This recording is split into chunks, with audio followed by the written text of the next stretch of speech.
In a picturesque village called Kindland, lived a young boy named Lito.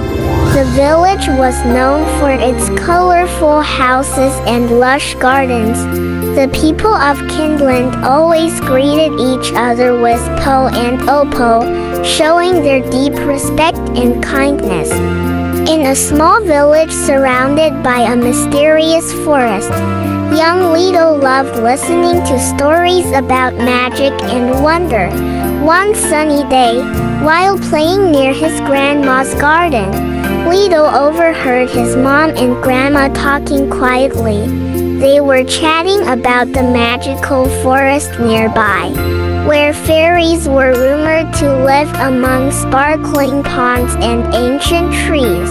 "Lito, be careful not to wander too far," his grandmother said softly.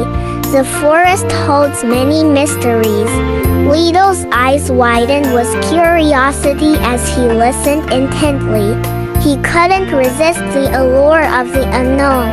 "Yes, Polola," he replied respectfully, eager to explore the enchanted forest.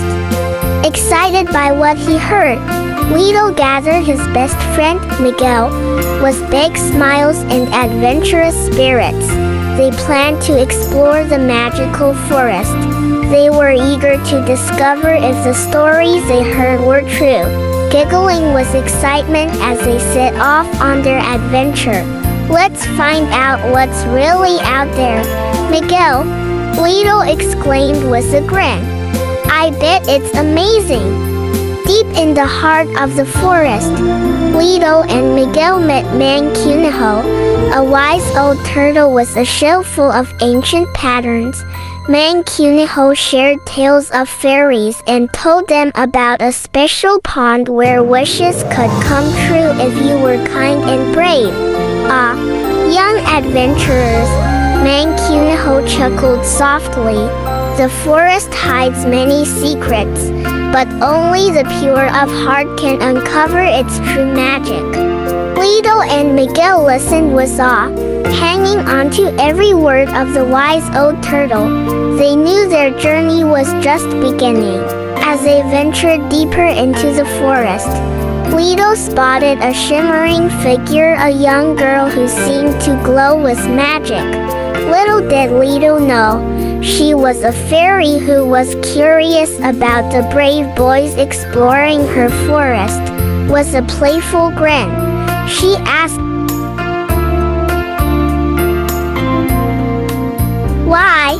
We heard stories of fairies and magic." Lito replied respectfully, "We wanted to see if they were true, Po."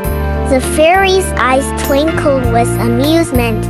"Well, you found us," she said warmly.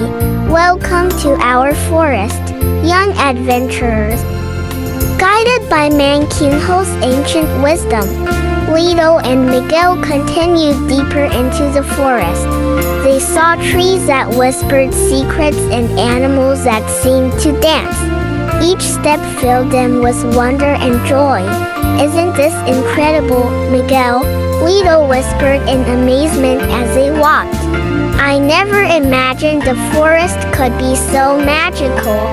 Miguel nodded in agreement, his eyes wide with excitement. They knew they were experiencing something truly special.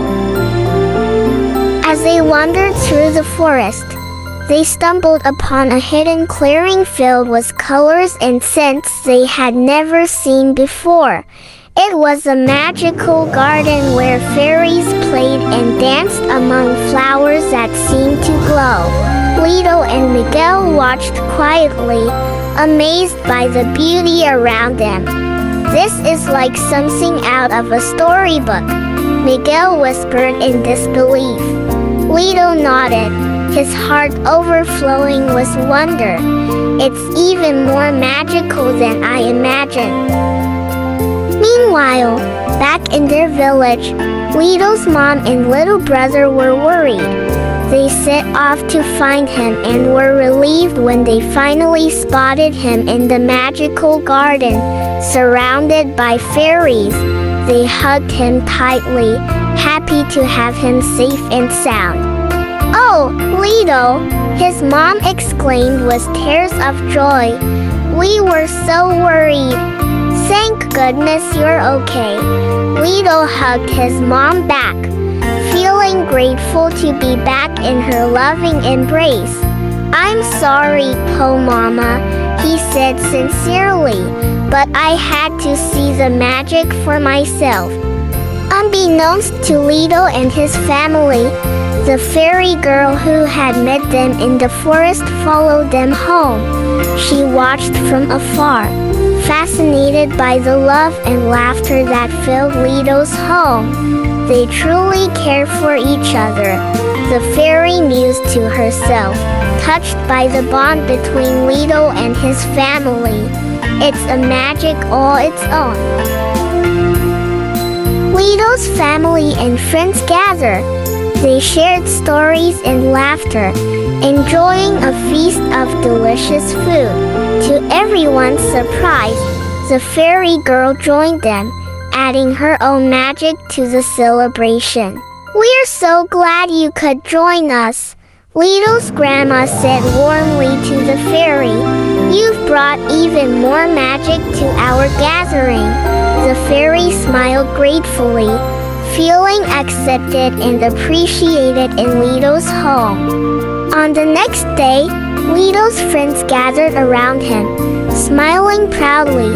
They praised him for his bravery and kindness, teasing him playfully for always being polite, saying po and opo. They laughed together, remembering the incredible adventure they had shared and the magical friends they had made along the way. "You're a true adventurer, Lito," Miguel said with admiration, "and you always remember to say opo to everyone, just like Mang Kuneho taught us."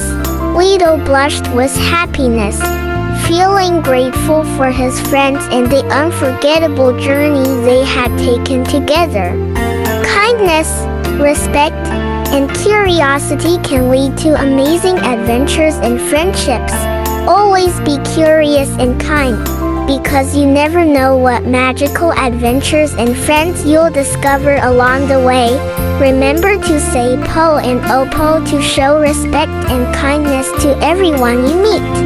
This narrative captures the essence of Lito's magical adventure, emphasizing the values of respect, curiosity, kindness, and the joy of discovery, all wrapped in the cultural tradition of saying po and opo.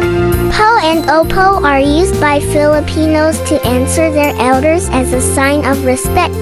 Don't forget to use po and opo, everyone. Thanks!